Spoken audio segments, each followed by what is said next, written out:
sur lequel il souhaite partager ou demander un éclairage. Amen. Amen. Et c'était juste dans Lévitique, non, Lévitique. Lévitique. Ouais, Lévitique 18. Lévitique 18.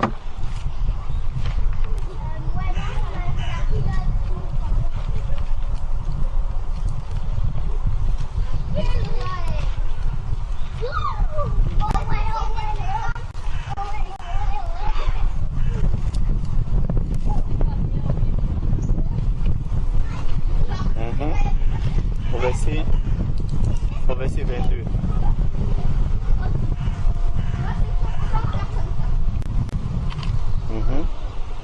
Voilà. Si je peux lire. Tu ne coucheras point avec un homme comme on couche avec une femme. C'est une abomination. Au verset 23. Tu ne coucheras point avec une bête pour te souiller avec elle. La femme ne s'approchera point d'une bête pour se prostituer à elle. C'est une abomination.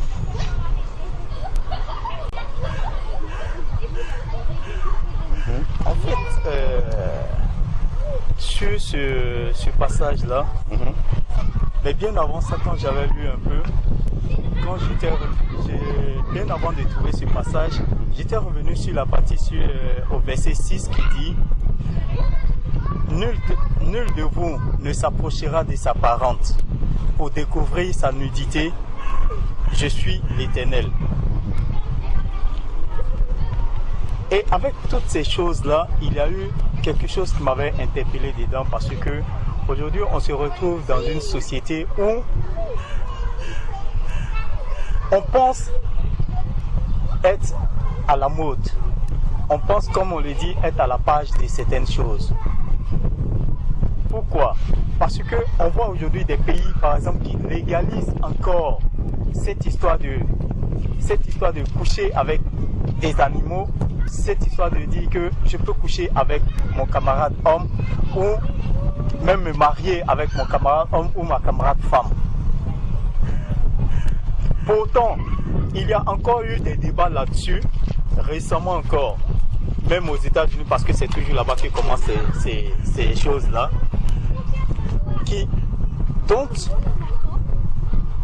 un pâtissier avait refusé de faire un gâteau de mariage pour deux personnes, pour deux hommes qui voulaient se marier. Le problème était allé tellement loin que, si bien que c'est allé au tribunal et on lui avait donné raison. Ça a attiré mon attention sur ça. Pourquoi?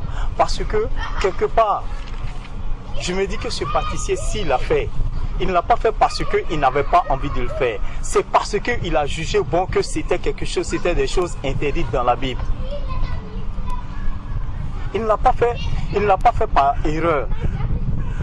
Mais je pense que c'est par sa foi. Donc quelque part, si c'est par sa foi qu'il a pu refuser ce genre d'offre-là, c'est parce que quelque part, il sait qu'il y a ces passages-là qui sont écrits. Ce n'est pas lui qui l'a inventé. Comme parfois, on a des amis qui disent, mais où est-ce que c'est écrit ou bien qui a dit que c'est interdit d'épouser, je suis une femme, qui a dit que c'est interdit d'épouser une femme? C'est bien bon parce que ce matin, quand tu étais là, j'étais en train de lire les Actes des Apôtres et la sœur Aïcha me dit, écoute, lis ce truc-là, tu vas comprendre. Donc je suis allé dans les profondeurs de la chose et ça a aussi attiré mon attention. Parce que, vous voyez, souvent, on a des amis, des collègues, des parents qui discutent ce genre de choses-là. Parce que pour eux, c'est des choses qui ne sont pas écrites dans la Bible. Ils ne l'ont jamais vu. Ou peut-être on était dans les assemblées où on n'a jamais prêché cela. Parce que on a des hommes de Dieu aussi qui malheureusement, ils savent que prêcher ce genre de choses-là, ceux qui sont les plus concernés sont peut-être ceux qui financent l'Église. Mais c'est malheureux de savoir que ces choses-là sont écrites. Ce n'est pas lui, le pasteur ou l'homme de Dieu qui est là, qui a inventé mais c'est de mettre les gens en face de cette réalité-là. Pour nous dire quelque part que quand il dit tu ne coucheras point avec un homme, comme on couche avec une femme. Ce qui veut dire, quelque part, quand il dit ça, il met bien l'accent sur avec un homme comme on couche avec une femme. Ce qui veut dire que Dieu, quand il a créé l'homme, il n'a pas fait exprès pour plus tard créer la femme. La femme a été créée pour que l'homme se marie à cette femme-là, pour que l'homme couche avec cette femme-là. Mais comme on aime la mode, on aime tout ce qui est animal, si je peux dire comme ça, ou tout ce qui est contre la parole de Dieu, alors on va même faire le contraire de ce que Dieu a dit. Et quand il dit, il précise bien, c'est une abomination. C'est une abomination. Ce qui veut dire que c'est quelque chose qui est grave devant Dieu. C'est une interdiction. Et tu ne coucheras point avec une bête pour t'essuyer avec la bête. Pourtant, quand on lit dans la Genèse, à la création, quand Dieu avait créé l'homme, il avait créé tous les animaux. Il pouvait laisser l'homme coucher avec les animaux. Il pouvait même permettre à l'homme coucher avec les animaux puisque tu es au-dessus de toutes ces créatures. Mais il ne l'a pas fait. Et aujourd'hui, nous on trouve que c'est une mode de pouvoir coucher avec un animal. Encore, il dit, la femme ne s'approchera point d'une bête. Parce que malheureusement, il y a aussi des femmes aussi qui le font. Parce que si il dit que c'est une abomination pour l'homme de coucher avec un animal, c'est aussi pareil que la femme aussi ne doit pas coucher avec un animal. Et Dieu merci, je dis encore Dieu merci, parce qu'il précise bien que l'homme ne couchera pas avec un animal, mais ainsi que la femme. Parce que s'il n'avait pas précisé pour la femme, on allait dire, oh, c'est tout à fait normal. Quand Dieu a dit, il n'a pas dit que la femme ne doit pas coucher avec les animaux. Mais il précise encore que la femme aussi c'est pareil. Et il met encore le point là-dessus, que c'est une abomination. Pour tirer l'attention de nous tous ici, c'est que ce genre de choses-là, nous sommes tous enfants de Dieu. Et on remercie Dieu parce qu'il nous a permis de voir ces choses-là, pour ne pas tomber encore dans les discussions qui n'ont pas de sens. Pour un enfant du monde qui viendra te dire oui, que c'est écrit où, quand est-ce que Dieu l'a dit. Mais Dieu merci, voyant ce verset-là, tu lui sors la Bible et tu lui montres le passage. Ce n'est pas toi qui as écrit la Bible, mais c'est quelque chose qui est écrit depuis et ça y est là. C'est pourquoi, quelque part, malgré tout ce que nous faisons, malgré tout ce qui se passe, il nous donne la conscience. Il nous donne la conscience de comprendre toutes ces choses-là et que c'est lui Dieu qui l'a interdit.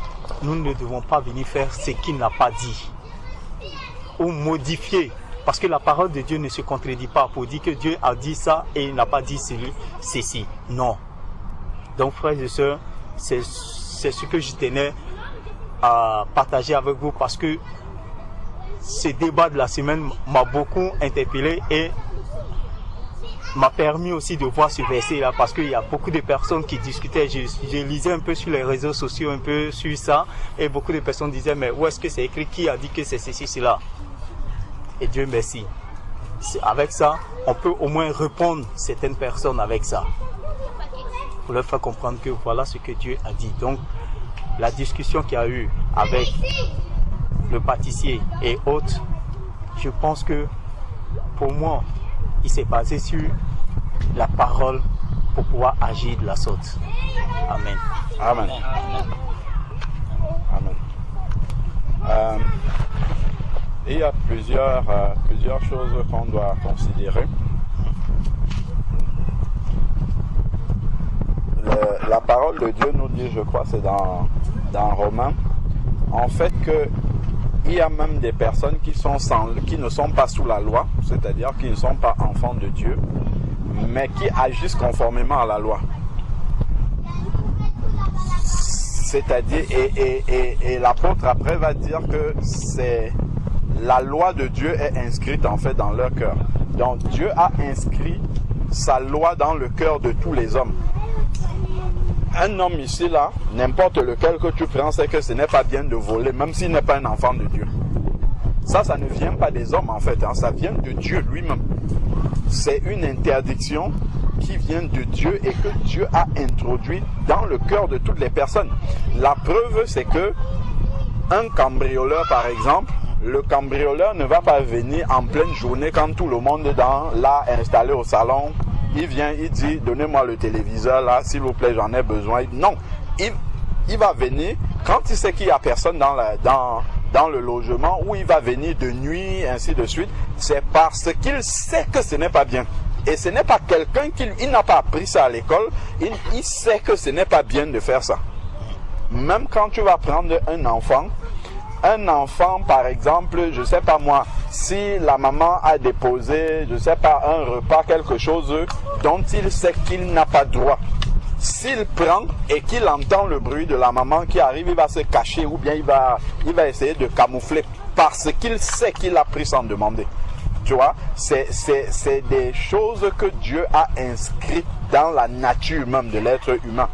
Après maintenant, quand on devient enfant de Dieu véritablement, Dieu réveille simplement ces choses-là qu'il avait mis pourtant en nous.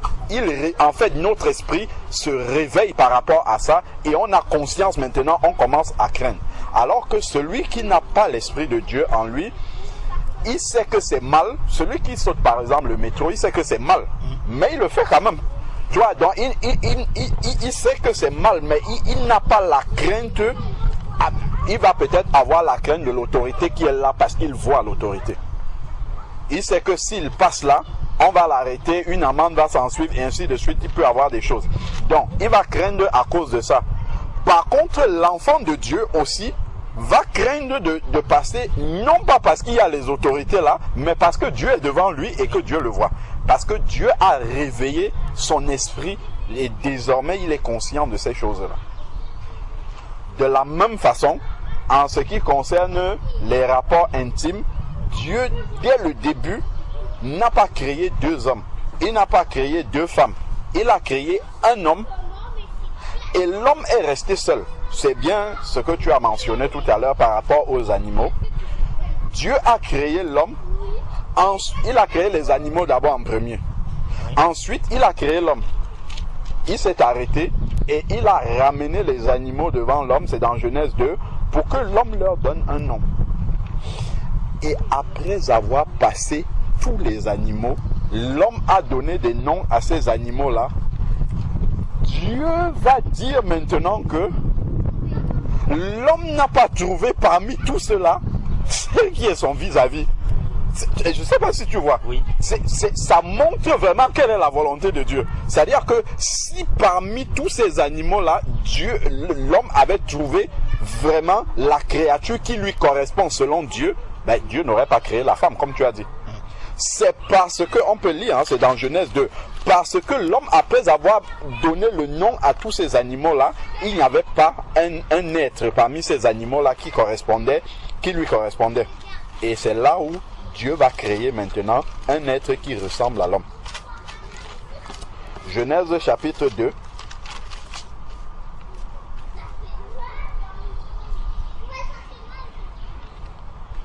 Genèse chapitre 2, verset 18.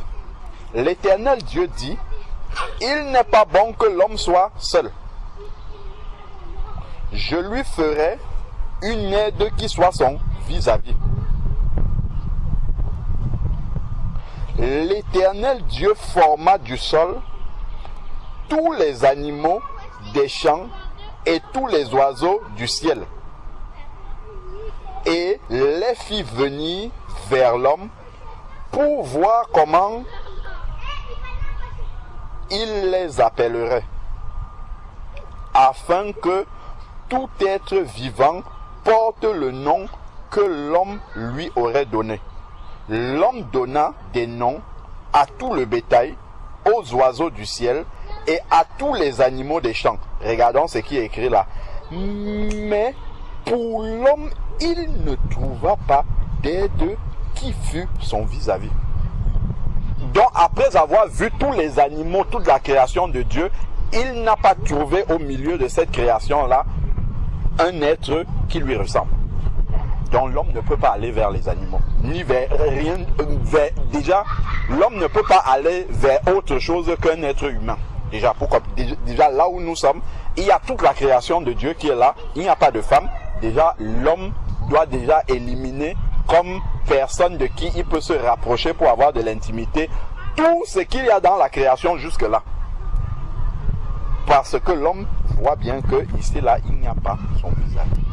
Et dans le cœur de Dieu, Dieu, lui, il avait déjà vu ça aussi. C'est maintenant que l'homme, lui, découvre ça. Mais Dieu, lui, l'avait déjà dit ça au verset 18. L'homme, c'est après avoir contemplé, exemple par exemple, toute la création, les animaux, ainsi de suite. Il voit que, mais il n'y a pas un être ici, là, qui me ressemble. Mais Dieu, lui, il avait déjà vu ça. Il n'est pas bon que l'homme soit seul. Malgré tous les animaux, là, pour Dieu, l'homme est seul, en fait. L'homme est seul parce qu'il n'a pas d'être qui soit comme lui. Et ça nous montre la volonté de Dieu. Verset 21 maintenant. Alors, Dieu fit tomber un profond sommeil sur l'homme qui s'endormit et il prit ses côtes et referma la chair à sa place. L'Éternel Dieu forma non pas un homme, mais il forma une femme. Il aurait pu sortir de la côte de l'homme un autre homme. Mais Dieu n'a pas fait ça. C'est une femme qui l'a sorti de la côte de l'homme. Et ça nous montre la volonté de Dieu en ce qui concerne l'humanité en fait. Voilà comment l'humanité va se développer en fait. Un homme se met avec une femme, donne des enfants. Les enfants se mettent un garçon avec une fille et ainsi de suite. Voilà en fait le modèle de la création de Dieu. Comme Satan est contre la création de Dieu, il va insuffler maintenant dans l'homme de pervertir les voies de Dieu. De pervertir ce que Dieu a créé. Pour que l'homme commence à se livrer à des abominations auxquelles Dieu n'avait pas du tout introduit dès le début. La ville de Sodome et Gomorrhe a été détruite par le feu qui est descendu du ciel. C'est à cause de ce péché-là. C'est à cause de ce péché. Si on regarde dans Genèse 19, les hommes de Sodome n'ont même pas craint quand les anges sont venus dans cette ville-là pour détruire la ville. Au point où ils sont venus, quand ils ont vu des hommes qui sont entrés chez Lot, c'est dans Genèse 19, ils sont venus pour dire à Lot, donne-nous les hommes qui sont entrés chez toi, pour qu'ils aient de l'intimité avec eux.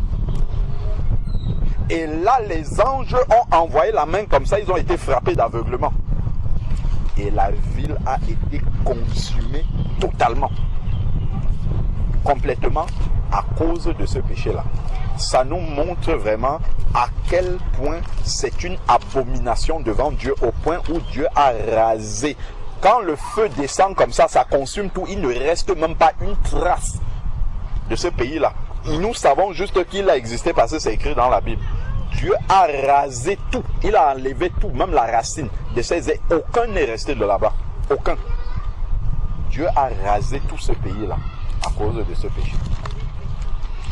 Donc, voilà déjà comment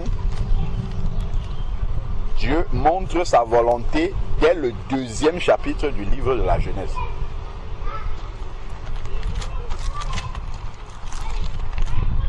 De même déjà dès le premier livre, le premier chapitre,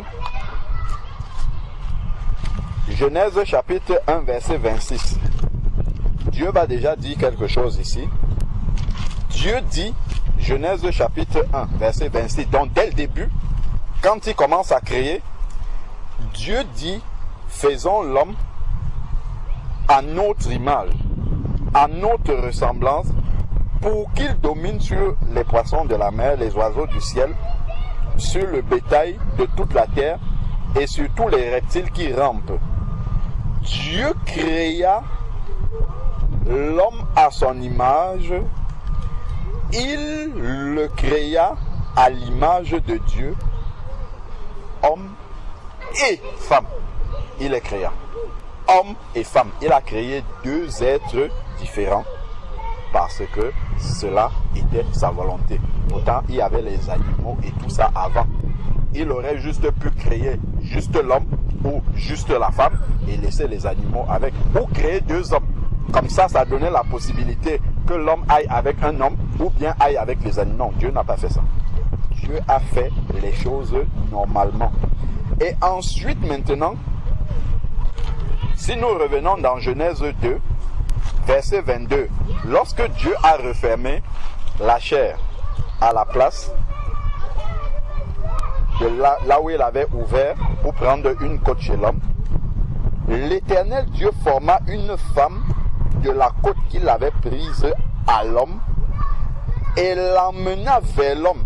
Pourtant, il y a tous les animaux qui sont là. Mais c'est la femme que Dieu a amenée vers l'homme. Ça nous montre exactement quelle est la volonté de Dieu. Dieu, il a amené les animaux vers l'homme et il a dit pourquoi il les amenait. Pour que l'homme leur donne un nom. Point à la ligne. L'homme ne devait pas aller au-delà de ça. L'homme a compris quelle était sa mission par rapport aux animaux. C'était de leur donner un nom. Et ça, il y a une explication spirituelle pour le fait que l'homme ait donné le nom aux animaux. Ensuite, maintenant, Dieu va créer la femme. Comme les animaux, aussi, il va amener la femme vers l'homme. Mais on va regarder, est-ce que ça va se passer de la même manière qu'avec les animaux? Poursuivons la lecture. Donc, l'Éternel Dieu forma une femme, nous sommes au verset 22 de Genèse 2, de la côte qu'il avait prise à l'homme, et il l'emmena vers l'homme. Et l'homme dit,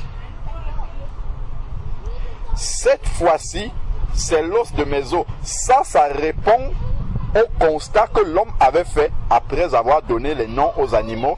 Il avait constaté qu'il n'y a pas son vis-à-vis. Maintenant, il voit un être qui est différent. Un être qui est comme lui.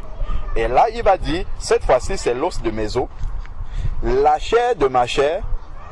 On l'appellera, il ne dit pas homme comme moi, mais parce qu'elle est un peu différente de lui, quand même. On l'appellera femme, c'est un autre nom. Elle n'est pas comme lui. Tout de suite, et c'est important de comprendre que l'homme a été créé à l'image de Dieu. Donc quand Adam agit, c'est comme si c'est Dieu qui agissait lui-même. Parce qu'il a l'esprit de Dieu. Donc, il agit vraiment avec toute la volonté du Seigneur, en fait. Donc, il manifeste par son agissement la volonté du Seigneur. Il ne va pas l'appeler homme comme lui. Il va l'appeler femme. Dans les textes plus anciens, on parle de hommes. C'est homme au féminin, en fait. Donc, il montre vraiment que c'est un être qui est semblable os de mes os, mais il n'a pas dit qu'on va l'appeler homme comme moi. On va l'appeler femme. Donc elle est à ma ressemblance, mais elle est mon complément. Elle n'est pas exactement comme moi. Donc, on l'appellera femme, car elle a été prise de l'homme. Donc il y a cette relation de dépendance là. Elle a été prise de l'homme, on l'appellera femme. Regardons maintenant le verset 24. C'est pourquoi l'homme quittera son père et sa mère. Donc en fait, Dieu nous montre la suite de la création, la suite de la multiplication des êtres humains sur la terre. Il a créé un homme, il a créé une femme, et ensuite maintenant il dit que les deux vont s'associer. Donc le père et la mère au début vont donner des enfants, et ensuite maintenant ces enfants-là vont quitter chacun le foyer de la famille, va quitter son père, quitter sa mère et s'attacher à sa femme, pas s'attacher à un homme en fait. Et la preuve c'est qu'un homme qui s'accouple avec un homme, ça ne va jamais donner un enfant, jamais de la vie. On ne va jamais arriver à ça, et ça nous montre que ce n'est pas la volonté de Dieu. Donc, l'homme quittera son père et sa mère, s'attachera à sa femme, ce qui est la volonté de Dieu. Et il dit, les deux deviendront une seule chair. Ça, c'est dans l'intimité, en fait, que ça se passe. Les deux deviennent une chair dans l'intimité. La preuve, c'est qu'ils peuvent donner un enfant, en fait. Qui est un enfant qui appartient aux deux, qui est le lien entre les deux. Par contre, ici, là, jamais on ne voit un homme s'attachera à un autre homme et ils deviendront une seule chair. Ça n'existe pas dans la Bible. C'est une parole diabolique complètement. Jamais on ne voit une femme s'attachera à une femme et les deux deviendront une seule chair. Jamais. Ça, c'est diabolique. Donc, voilà la volonté de Dieu. C'est l'homme qui quittera son père et sa mère, s'attachera non pas à un autre homme, mais à une femme. Et ils deviendront une seule chair. Et là, maintenant, voilà comment l'humanité va se développer. Donc, si on revient dans le texte de Lévitique, on voit toutes les... Comment dire? Tout ce que Dieu dit à propos des nations qui ont pratiqué cela. Donc, Lévitique 18, verset 24. Ne vous souillez par aucune de ces pratiques, car c'est par toutes ces choses que se sont souillées les nations que je chasse devant vous. Il n'est pas étonnant aujourd'hui que toutes les nations qui valident l'homosexualité, Dieu envoie des catastrophes, des choses pour frapper ces nations-là. C'est ça, c'est écrit ici, là. Il envoie des choses pour frapper, pour détruire, pour consumer ces nations. Et on avait déjà vu le terrorisme, tout ce qui arrive, les catastrophes et tout. C'est Dieu, il le dit clairement qu'il envoie des choses pour chasser, pour détruire ces nations-là. Parce que c'est une abomination devant le Seigneur. Que j'ai chassé devant vous, le pays en a été souillé à cause, le pays dans lequel nous sommes ici est souillé à cause de ça. Tous les pays qui semblent être, comme tu disais, à la mode, avancés, en fait, ils se sont souillés devant le Seigneur par rapport à ça. Il dit, le pays en a été souillé. Je suis intervenu contre sa faute. C'est une faute, en fait. C'est un péché. Le synonyme de faute là, c'est un grave péché devant le Seigneur, tel que tu l'as dit. Et le pays a vomi ses habitants. Quand tu regardes le Bataclan, je sais pas moi, le Charlie Hebdo, ce sont ces choses-là qui sont en train de s'accomplir. Hein. Le pays, le Seigneur est en train de décimer. Ce sont les souillures qui sont venues par ces portes. Il y a d'autres péchés, bien sûr. Mais ici, là, ce sont des choses clairement où le Seigneur dit qu'il frappe ces pays-là. Ça ne peut pas passer comme ça. Le Seigneur regarde comment les choses... Jamais. Le Seigneur frappe. Parce que là, en fait, ce sont des choses qui portent directement atteinte à la création de Dieu dès l'origine. Tel que Dieu a créé les choses dès le départ. Donc les hommes sont en train de les changer. Même les animaux ne font pas ça.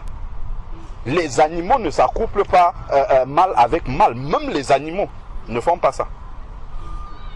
Ça montre à quel point la rébellion est montée dans le cœur de l'être humain contre son Dieu qu'il a créé. Donc ici, verset 26, vous observerez donc mes prescriptions et mes ordonnances et vous ne commettrez aucune de ces horreurs. Le Seigneur appelle ça des horreurs. Vous ne commettrez aucune de ces horreurs.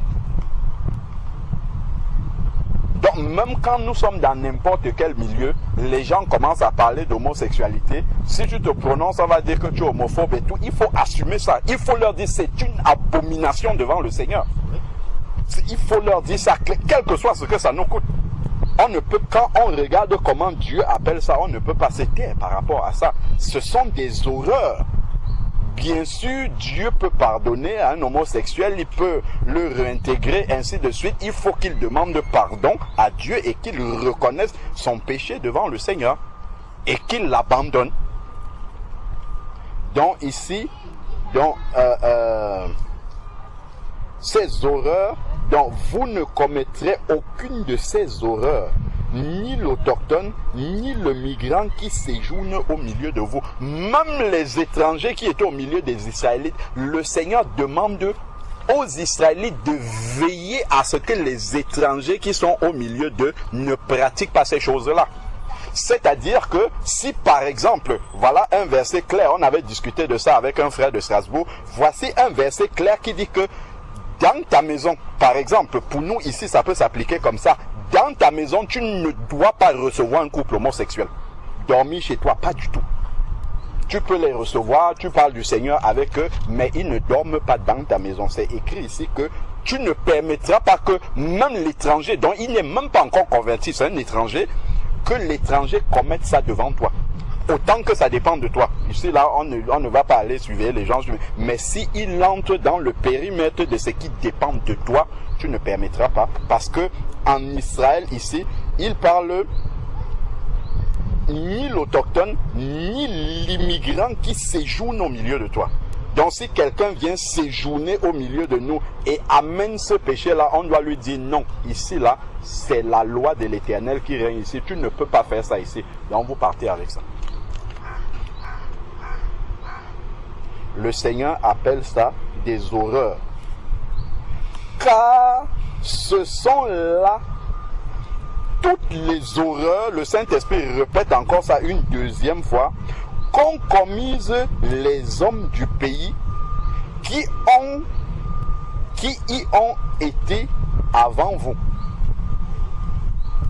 Et le pays en a été souillé. Ainsi le pays ne vous vomira pas à cause de vos souillures, comme il aura vomi les nations qui y étaient avant vous, si vous respectez ces ordonnances-là. Parce que si aussi vous vous livrez à ça, c'est grave quand même de voir que aujourd'hui en Israël, le pays de Jésus-Christ, il y a des gay pride. C'est terrible quand on lit ces versets-ci. Imaginez,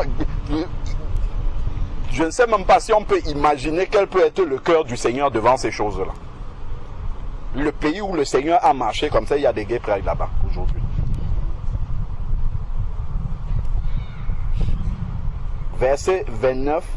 Car tous ceux qui commettront une quelconque de ces horreurs seront retranchés du milieu de vous, seront retranchés du milieu de leur peuple.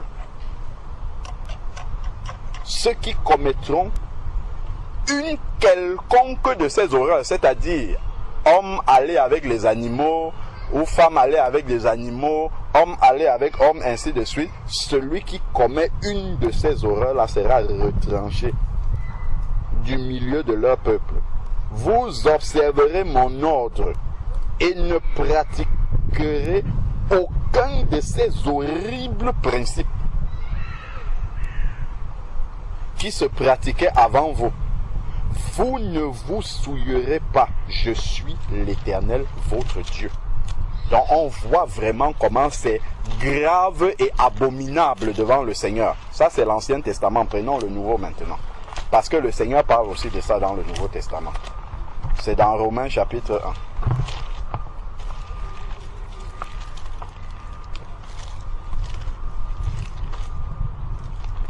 1. Romains chapitre 1.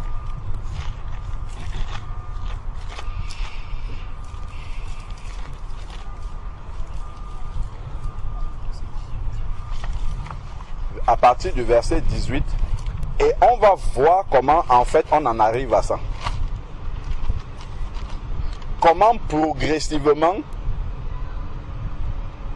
l'homme va donner à Satan l'occasion de mettre une telle pensée abominable dans son cœur. Parce que la responsabilité de l'homme est engagée. La colère de Dieu se révèle du ciel contre toute impiété. Donc, quand les hommes abandonnent la voie de l'Éternel, la colère de Dieu vient sur eux. L'impiété. Contre toute impiété, il y a la colère de Dieu sur ces personnes. Ensuite, maintenant, et toute injustice. Ce monde est tellement injuste. Regardez le nombre de richissimes qu'il y a sur la terre. C'est grave quand même. Quand je passe en route, je vois au bord de la route des personnes avec des pancartes, famille syrienne, famille syrienne. Hier, je regardais encore, je demande à ma femme, mais ces personnes qui mendient, ne sont-ils pas les frères des Saoudiens qui ont les pétrodollars? Comment il peut... C'est inimaginable. Comment l'homme peut être aussi insensible? Le Qatar, ils ont tellement d'argent qu'il faut qu'ils viennent, ils veulent tout acheter ici en France. Mais leurs frères mendient en route. Ce n'est pas normal. Ça là, c'est de l'injustice. Les ressources des hommes sont inégalement réparties. À cause de ces injustices-là, la colère de Dieu vient au milieu de l'humanité.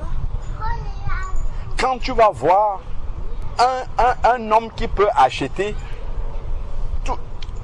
une île, il vient dans un pays, il achète une île qui appartient aux hommes, il achète tout ça pour lui tout seul. Alors qu'à côté, il y a des gens qui... On est tellement égoïste. Tellement égoïste. Hier, je discutais avec un cousin à mon épouse. Enfin, il nous faisait part d'une situation. Là, on prend les gens qui sont même très très riches. Prenons ceux qui sont un peu moins riches. Il disait que, actuellement, il parlait du pays, au Cameroun là-bas. Il disait que quand tu vas à l'ouest du pays, il y a des gens qui ont construit des grandes maisons, des châteaux presque, dans leur village. Beaucoup de personnes ont construit de belles maisons dans le village. Comme il y a des problèmes d'eau, il y a des problèmes d'électricité. Il dit en fait que quand tu traverses la route comme ça, la route est éclairée par l'éclairage, c'est-à-dire que la lumière qui sort de ces maisons-là, c'est ça qui éclaire un peu la route. À l'intérieur de chez eux, chacun a un forage pour se procurer de l'eau pour sa famille. Par contre, l'école qui est dans le village n'a pas d'eau. Les habitants du village n'ont pas d'eau.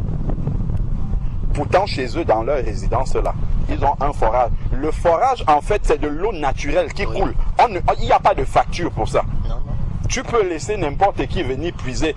Pas du tout.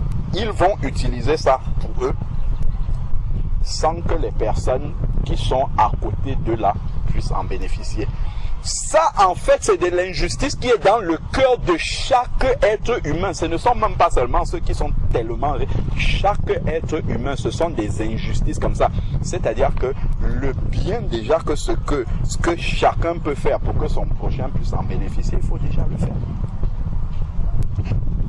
Donc, tout ça, ça fait en sorte que la colère de Dieu vienne sur l'humanité, vienne sur toute impiété.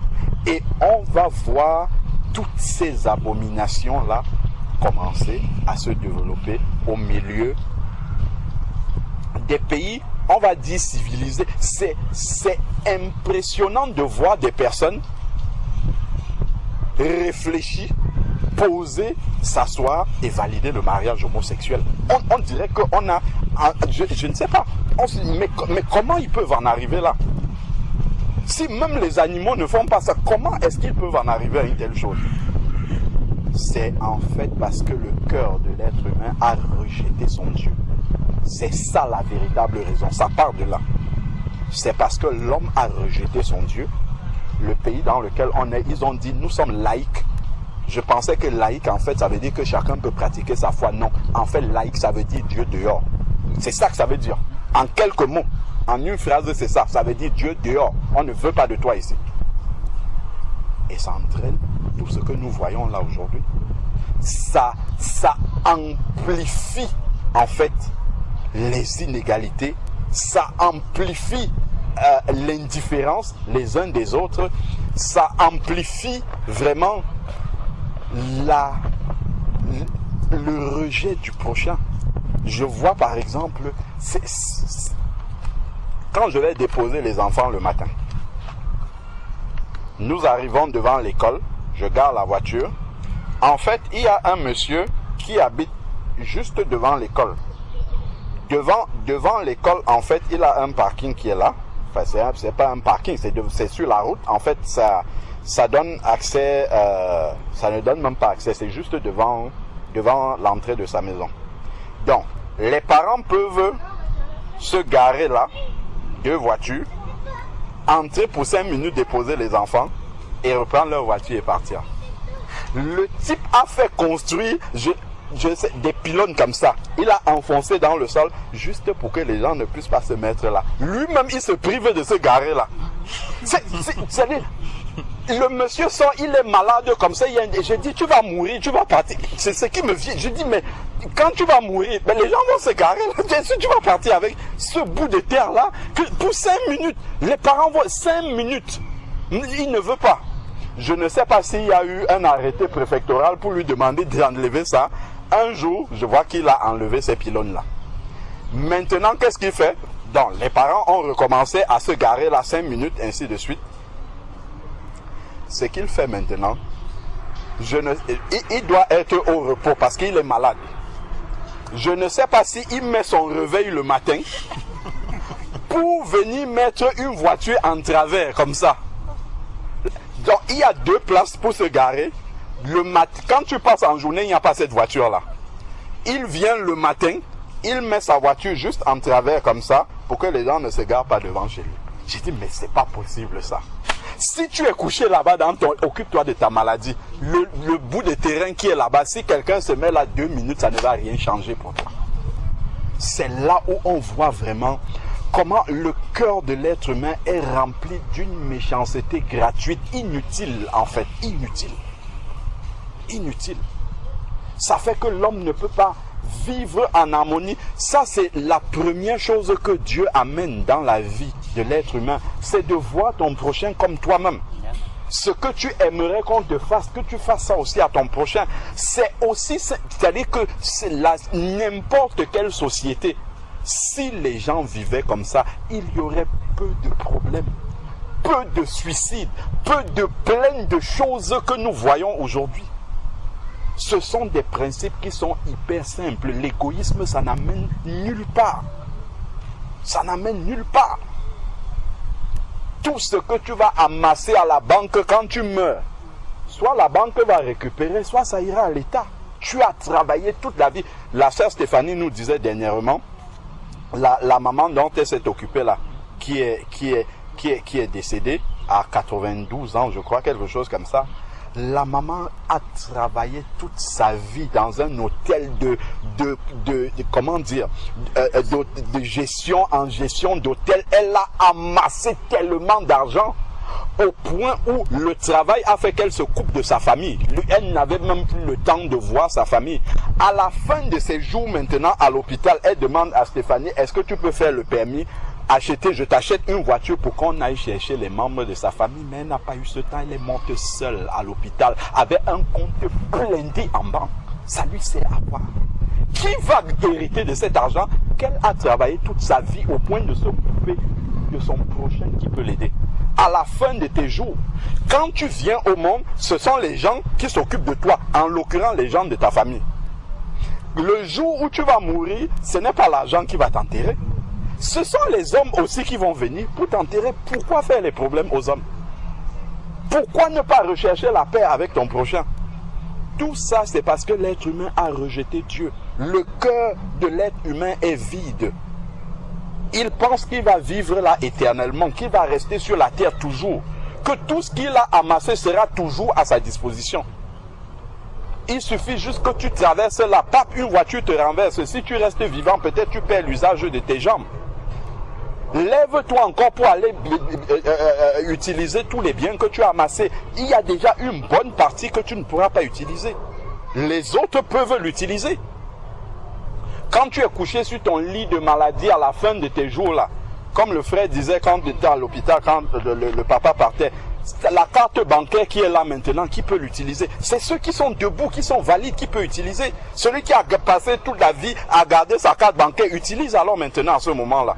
Pas du tout. Tu es obligé, si tu peux même encore t'exprimer, appeler quelqu'un, prends ma carte bancaire, voici, je t'en supplie, voici le code, va faire ceci. Mais la personne peut dire, il prend le code, il fait ce qu'il veut. Avec qu'est-ce que tu vas lui faire? Tu ne vas rien lui faire. Donc si tu as passé le temps à détruire tes relations avec ton semblable, ben à la fin de tes jours, quand tu vas crier à ton semblable, il n'y a pas ton semblable, tu partiras seul comme ça. Et ça, l'être humain, en fait, à cause du rejet de Dieu, oublie en fait toutes ces choses-là. La simplicité, comme il oublie toutes ces choses-là. Mais un jour, Dieu te met au pied du mur par rapport à ça. Et il te fait réaliser que ton prochain à qui tu fais des méchancetés tous les jours, tu auras besoin de lui. Ce n'est pas un chien qui va venir pour aller te faire des courses.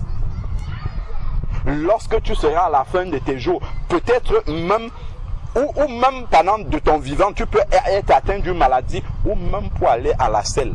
Il faut qu'un être humain vienne te prendre pour aller te poser là-bas. Un animal ne va jamais pouvoir le faire. Jamais. Il n'y a qu'un être humain qui a un cœur aussi d'être humain qui va accepter de venir le faire pour toi. D'où justement rechercher la paix. La paix, autant que cela dépend de nous, nous dit la parole de Dieu, recherchez la paix avec tous les êtres humains, autant que cela dépend de vous. Déjà parce que nous ne savons pas à quel moment tu auras besoin de X ou de Y dans ta vie. Il ne faut pas brouiller les relations les uns avec les autres. Donc, nous sommes juste en train de commenter ici que toute injustice, il y a la colère de Dieu à cause de l'injustice. Et là, nous étions en train de détailler comment le monde dans lequel nous vivons est injuste. Et nous pouvons voir l'injustice loin, comme si c'est juste les riches qui étaient injustes. Mais nous-mêmes, dans les choses pratiques quotidiennes, on pratique tellement d'injustice. Tellement d'injustice. Et la Bible dit que la colère de Dieu vient là-dessus. Qui retiennent la vérité captive. Donc, car, nous sommes au verset 19, ce qu'on peut connaître de Dieu se manifeste pour eux, car Dieu le leur a manifesté. Dieu n'a pas caché aux êtres humains qu'il existe. Quand tu te lèves, tu vois le soleil se lever. Est-ce que quelqu'un est monté là-bas? Il a dit, ah, on va brancher ici, là. On branche le soleil et le soleil commence à briller. La nuit, je débranche. Je branche la lune. Il n'y a personne qui fait ça. Donc, quand quelqu'un voit comment tout ça, ça se passe automatiquement, des questions doivent déjà naturellement émerger en lui en se disant, mais qui fait ces choses-là? Il y a quelqu'un qui doit faire ça. Si pour que, quand je suis dans ma maison, pour que la lumière, le soir, si je n'allume pas, la pièce va être noire complètement. Il faut que je me lève pour aller allumer dans mon salon pour que la pièce soit éclairée. Si je ne fais pas ça, la pièce ne sera jamais éclairée. Je peux rester là ayant la lumière, mais la pièce ne sera pas éclairée parce que je n'ai pas allumé. Mais de même, le soleil là ne peut pas sortir si quelqu'un ne le fait pas sortir. Ce n'est pas possible que ça soit naturel comme ça. Donc il y a quelqu'un au-dessus. L'être humain doit déjà, il regarde ce qui se passe dans son propre quotidien là et il ne peut pas s'imaginer que tout ce que nous voyons dans la nature là se fasse comme ça sans que personne ne fasse ces choses là. Donc il y a quelqu'un qui fait ça. Il doit commencer à se demander qui est celui qui fait ces choses là. Et commencer à poser des questions. Et c'est comme ça que Dieu va l'amener justement à le connaître. Amen. Et lorsqu'il aura connu Dieu, le véritable amour de Dieu va venir dans son cœur. En sorte que désormais, quand il va voir son prochain, quand il va regarder frère Nicanor, il ne va pas dire il faut que je sois plus que lui. Il va le regarder comme son semblable et l'aimer comme lui-même. Et il n'y a que Dieu qui peut faire ça dans le cœur de l'être humain. Le monsieur qui barricade chez lui, si l'amour de Dieu, quand Dieu vient dans une vie, Peut-être il devait même mettre la pancarte comme ça. Je vous en supplie, venez vous garer ici, là, tous les matins, parce que cette place n'est pas occupée. Pourquoi? Parce que, si tu regardes ton prochain comme toi, tu vas te dire, un parent qui va travailler le matin, il est pressé, il n'a pas le temps de chercher une place, aller se garer loin. Donc, ce que j'aimerais qu'on me fasse à moi, j'aurais aimé trouver une place vite fait, donc mais je vais le faire pour les autres. C'est ça que Dieu amène dans une vie. Donc, je vais mettre à la disposition de l'autre ce qui va lui faciliter la vie, comme moi aussi j'aurais aimé que quelqu'un puisse le faire pour moi. C'est extraordinaire. Donc, et ça, c'est ce que Dieu veut amener dans la vie des gens. Mais le diable a fait en sorte de corrompre le cœur des êtres humains. Et les gens pensent que quand Dieu vient dans une vie, c'est pour te priver de liberté. C'est pour t'interdire ceci, interdire ça, interdire ceci. En fait, c'est comme ça que l'être humain voit Dieu. C'est quelqu'un qui interdit tout. Il te prive de ta liberté. Bien au contraire. Quand Dieu te dit, je ne te permets pas de prendre l'alcool jusqu'à ce que tu te saoules, c'est parce que c'est nocif pour toi. Si tu le fais, après tu auras la cirrhose de foie. S'il te dit, je ne veux pas le corps que je t'ai formé là, je ne veux pas que tu le détruises par la cigarette. Mais si tu fumes, après tu vas attraper un cancer du poumon et tu vas mourir plus tôt que prévu. Donc tout cela, en fait, Dieu te le dit pour ton propre bien. Ce n'est pas pour te mettre en prison. Dieu ne gagne rien à mettre les êtres humains en prison. Au contraire, lui qui a créé, il a tout créé. Il nous dit, il nous donne le mode de fonctionnement par sa parole, la manière dont nous devons vivre dans sa création-là pour être heureux sans avoir toutes les difficultés qu'on rencontre aujourd'hui. Mais si l'être humain dit, imagine un peu, tu achètes aujourd'hui un appareil électronique tellement complexe. Tu arrives chez toi, on t'a donné la notice, tu jettes la notice à la poubelle, tu dis je vais m'en sortir avec. C'est ça que l'être humain fait en fait. Nous arrivons dans le monde, nous trouvons le monde. C'est nous qui avons créé le monde, pas du tout. On est arrivé, on l'a trouvé tel qu'il est. Le créateur dit, voici le mode d'emploi. Nous on dit non, le mode d'emploi là, on met ça de côté, on va utiliser ça d'une autre manière. Voilà maintenant la télévision, on te dit de brancher. Toi tu comprends que non, il faut peut-être, je sais pas moi, mettre du carburant dessus pour que ça marche. Va mettre le carburant dans ta télé, tu vas voir si ça va marcher. C'est en fait ça que nous faisons. Nous définissons d'autres règles de fonctionnement que Dieu n'avait pas prévues du tout. Et donc, ça crée en fait tout le dérèglement que l'on voit aujourd'hui dans la société. Parce qu'on essaye d'utiliser les choses que le Créateur a mis à notre disposition avec une notice qu'il ne nous a pas donnée, une notice que nous-mêmes on a écrite. Et tout est déréglé de partout, complètement. Donc ensuite, ici, là, il dit, en effet, verset 20, les perfections invisibles de Dieu, sa puissance éternelle et sa divinité se voient fort bien dans la création du monde. C'est ce qu'on disait par rapport au soleil. La nuit qui s'enchaîne avec le jour, ainsi de suite. Mais jamais il y a eu de panne. Jamais. Le téléphone qui a été fabriqué par quelqu'un, ainsi de suite, peut tomber en panne. Le soleil n'est jamais tombé en panne. La succession du soleil avec la nuit, le soleil avec la lune, jamais ce n'est tombé en panne. Comment le téléphone qui a été conçu par quelqu'un peut tomber en panne et ça qui n'est jamais tombé en panne, on se dit que non, ça c'est par hasard que ça s'est créé. Non, c'est pas par hasard. Il y a un constructeur de toutes ces choses-là. Et celui-là, c'est Dieu. Et ici, là, voilà pourquoi il dit que la première révélation qu'il donne à l'homme, c'est par rapport à la nature que l'homme voit. Quand l'homme voit la nature, il doit se poser des questions sur Dieu, sur celui qui a créé ces choses-là. Ensuite, maintenant, il va dire, quand on les considère dans ses ouvrages, lorsqu'on considère la perfection de la nature, on se demande, mais comment est-ce que c'est possible que ça soit naturel? Les gens qui disent par exemple que oui, moi j'ai l'esprit cartésien, je ne crois que ce que je vois, ainsi de suite. Un grand savant, Isaac Newton, il était en train de travailler dans son bureau. C'est celui qui a inventé la théorie de la gravité, plein de théories. Il travaille et il avait fait fabriquer un modèle du système solaire en bois. C'était posé comme ça sur son bureau. Et il y a un autre de ses amis physiciens qui vient dans son bureau et lui, il était en train de travailler. Il lui dit, Isaac, qui c'est qui t'a fabriqué ça? Isaac Newton lui dit, personne. Il continue à travailler. Son ami lui dit, mais je parle sérieusement, Isaac, qui c'est qui te l'a fabriqué? Je dis personne. Il dit, mais ce menuisier-là, il est vraiment fort. Dis-moi qui te l'a fabriqué. Isaac Newton dit, non, personne ne l'a fabriqué. Et après, devant l'insistance de son ami, il se lève et il le regarde. Il lui dit, ça, c'est la représentation imparfaite et qui ne bouge même pas, qui n'est pas dynamique, elle est statique. C'est la représentation imparfaite du système parfait qui existe là.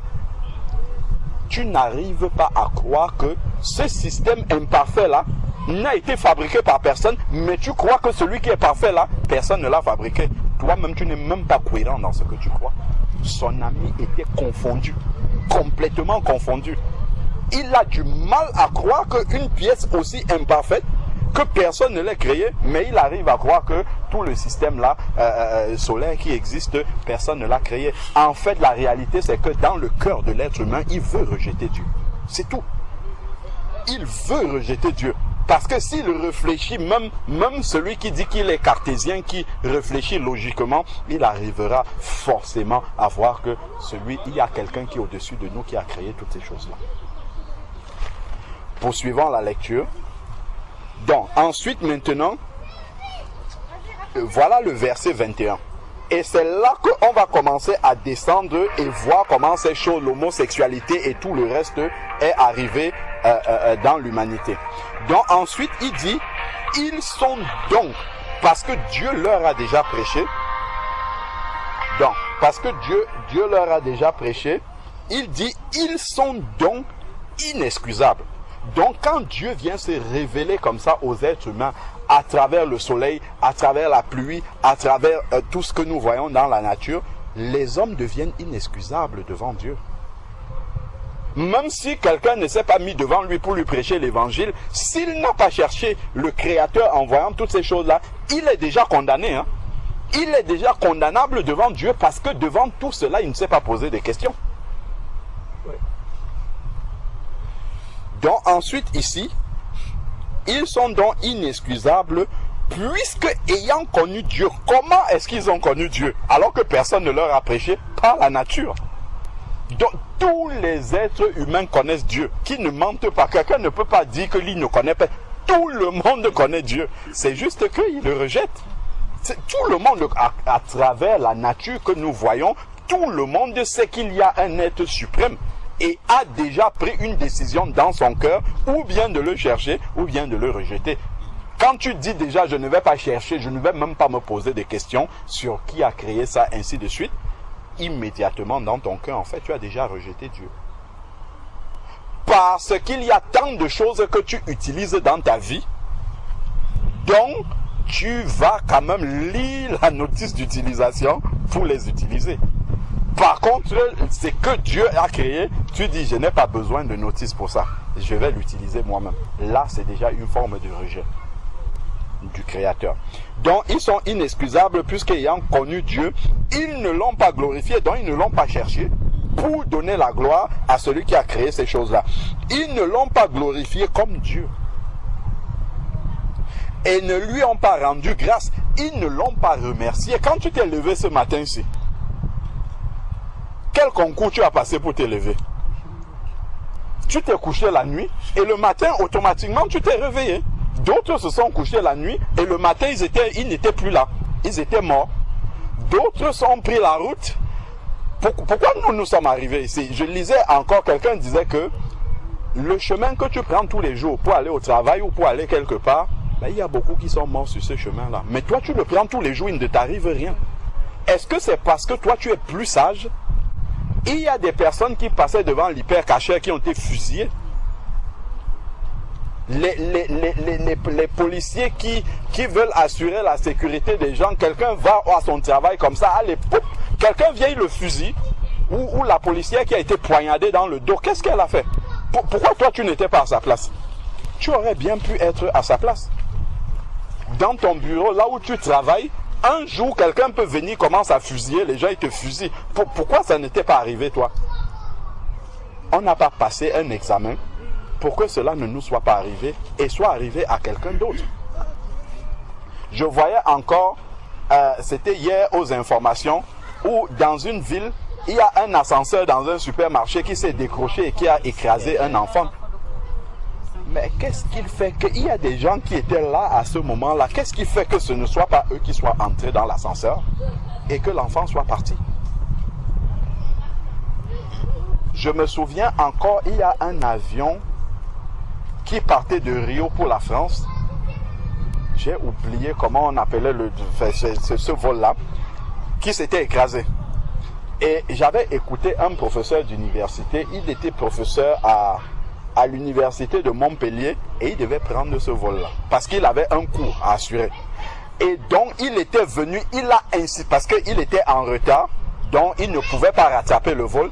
Il a insisté pour qu'on retarde l'avion parce que c'était important qu'il soit là.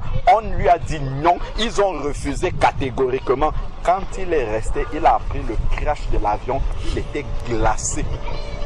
Il insistait pour être dans cet avion.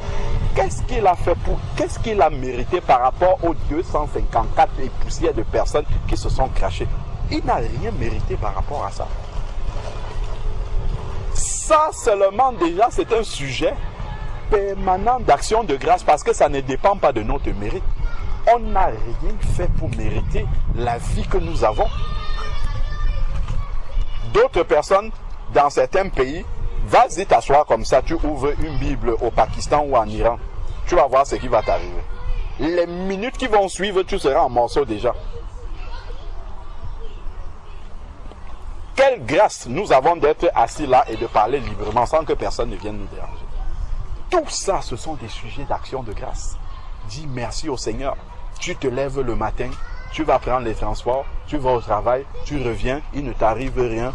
Tu penses que tu as mérité, c'est normal que ça soit comme ça. Tu es en santé, tu marches sur tes deux pieds à côté de toi, tu vois les gens comme poussent sur le fauteuil roulant, tu peux prendre ta main comme ça et amener la nourriture jusqu'à ta bouche alors qu'il y a des gens qui attendent qu'on les nourrisse. Il y a une soeur, une fois qui rendait un témoignage, elle travaillait chez des personnes âgées et elle disait qu'elle s'occupe d'une maman où elle doit tout lui faire, ramener la nourriture dans sa bouche et ainsi de suite. Et elle dit que parfois même, il y a la bave comme ça qui coule sur la bouche de la maman, ça reste là. La maman veut que ça parte, mais si la maman va attendre jusqu'à ce qu'elle vienne au travail pour faire ça. Nous, on peut le faire à tout moment. Quelle grâce! Mais on pense que ça, c'est normal que ce soit comme ça. C'est une grâce en fait, parce qu'on n'a pas mérité ça. Si tu avais fait un concours, tu avais été plus que les autres, oui, tu pouvais dire, ok, je mérite ce qui m'arrive. On ne mérite rien de tout ça. D'où justement, nous devons être reconnaissants au Seigneur à tout moment de la grâce que nous avons. Si tu n'as pas un travail, tu as au moins la santé. Si tu n'as pas la santé, tu as au moins, je ne sais pas moi, un mari ou une femme à côté de toi ou un enfant qui peut s'occuper de toi. Si tu n'as pas ça, Dieu t'a donné autre chose. Ainsi de suite. Apprenons à être reconnaissants sur ce que Dieu nous a déjà donné. Plutôt que de se morfondre sur ce qu'il ne nous a pas donné et que nous aurons aimé. Nous ne savons pas s'il nous donnait ça, c'est qu'il ne devait pas nous donner. Ça, c'est ce qu'on ne sait pas. Ça se trouve, tu aurais eu, je ne sais pas ce que tu convois dans ton cœur, mais Dieu t'aurait enlevé autre chose que tu as maintenant, qui t'est indispensable, mais dont tu n'as pas conscience que c'est indispensable. C'est quand Dieu va te l'enlever, pendant quelques heures ou quelques minutes, là, ça va te remettre les pendules à l'heure. Tu vas comprendre que, hey, en fait, j'ai cette chose-là. C'est vraiment, si Dieu me l'enlève, donc je préfère qu'il me donne ça et que je n'ai pas autre chose. On va mieux apprécier ce qu'on a déjà. L'ayant connu, ils ne lui ont pas rendu grâce. Ça, c'est l'orgueil qui est dans le cœur de l'être humain. L'être humain veut toujours démontrer qu'il a réussi ceci parce qu'il a fait des efforts, il a fait ceci pour... Non, il n'a rien mérité. Rien du tout. Quand Météo France se met, ils disent il va pleuvoir, il va faire ceci, ils ont demandé à celui qui a créé la pluie. Non, pas du tout. Ils ne disent pas s'il plaît à Dieu, il pleuvra. Non.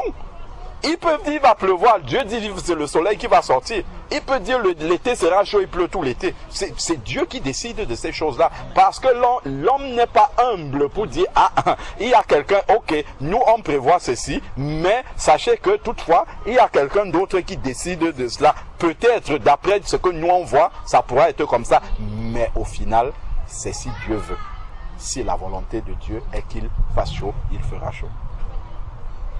Mais comme l'homme est tellement orgueilleux, en plus dans le pays où nous sommes, on a dit, vous ne parlez pas de Dieu du tout, du tout. Dans certains pays, quelqu'un peut même exprimer sa foi, mais ici, même sorti comme ça, s'il plaît à Dieu, si Dieu, non, ça n'existe pas. C'est proscrit dans le langage. Même les enfants à l'école maternelle déjà, on leur dit, on ne parle pas de Dieu ici. Voilà ce qu'ils appellent la laïcité. On ne parle pas de Dieu. Ça veut dire qu'on l'a mis à la porte.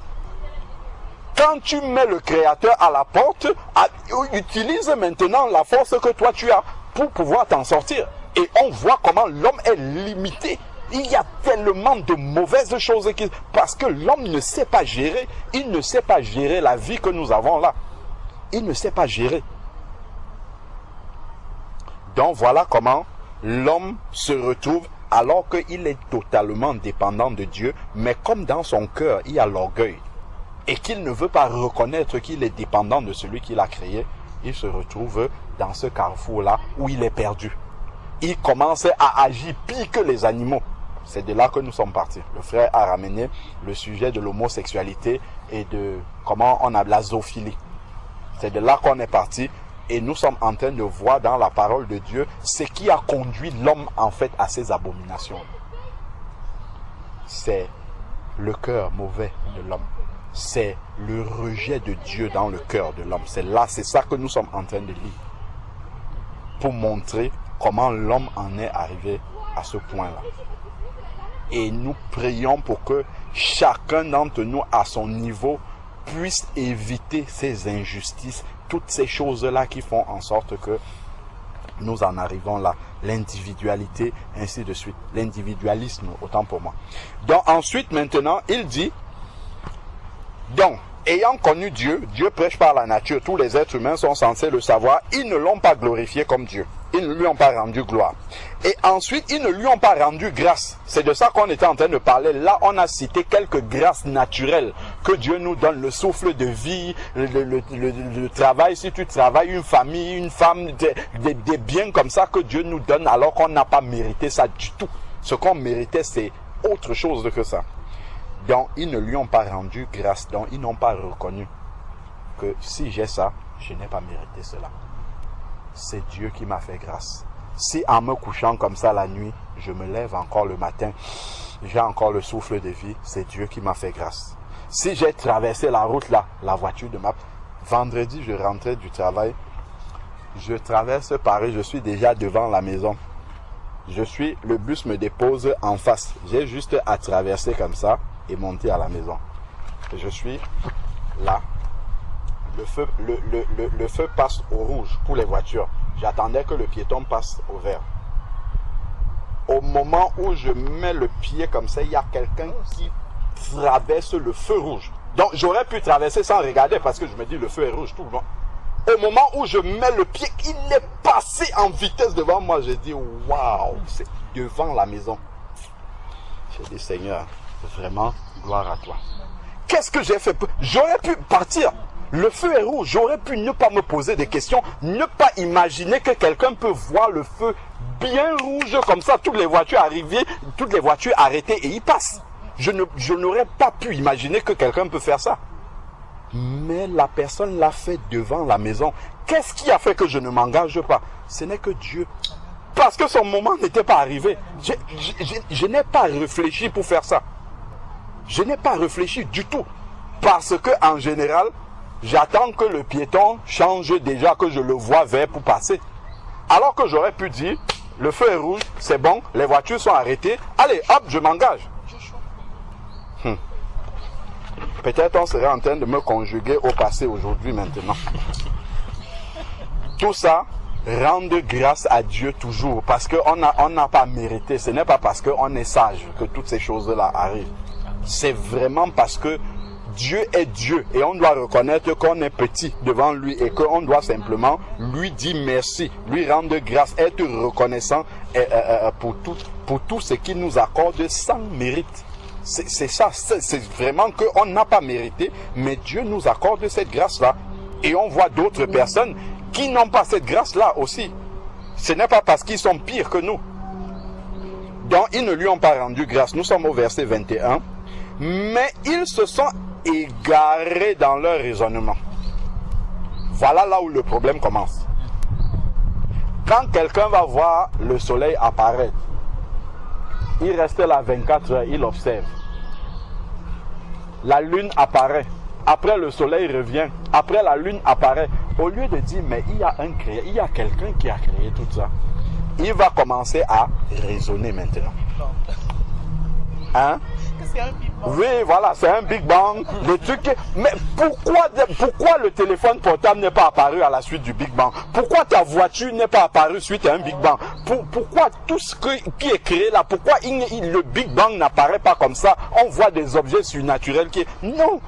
Il faut que des hommes s'asseyent, qu'ils réfléchissent et qu'ils créent des choses. Pourquoi l'ordinateur n'est pas apparu par un Big Bang? Il a fallu que des gens s'asseyent, qu'ils réfléchissent, qu'ils unissent leurs connaissances ensemble que Dieu leur a donné pour que ces choses-là... Donc, il y a un créateur à toutes choses. Donc, ils ont commencé dans les raisonnements. Et Dieu appelle ça de vains raisonnements. Donc, ces raisonnements-là sont vides. Et ça ne peut que amener l'homme à s'éloigner de Dieu. Les vains raisonnements et leur cœur sans intelligence, leur cœur. Parce que l'homme pense que l'intelligence, c'est d'expliquer les choses, connaître les choses. La véritable intelligence, c'est de soumettre son cœur à Dieu et de reconnaître que tu n'es rien. C'est ça la véritable intelligence. Il y a un grand savant qui disait, je sais une seule chose, c'est que je ne sais rien, en réalité. Quand je vois tout ça, je me rends compte que je ne sais rien du tout. Donc je dois me soumettre à celui qui sait tout. Voilà, c'est ça. Avec toute l'intelligence humaine qu'il avait, au final, la réponse finale qu'il trouve à toute son intelligence, c'est qu'il ne sait rien. Donc c'est la véritable intelligence, c'est s'abaisser devant Dieu. De dire, Seigneur, par moi-même je ne sais rien, enseigne-moi toutes choses. Parce que c'est toi qui connais tout ce que tu as créé là. Montre-moi maintenant dans la notice, domaine par domaine de la vie, tel domaine de la vie, comment est-ce que ça s'utilise? C'est quoi le mode d'emploi? Il va t'amener Romains ceci, verset cela. Telle autre chose, c'est quoi la notice? Va dans Apocalypse ceci, ainsi de suite, c'est tout.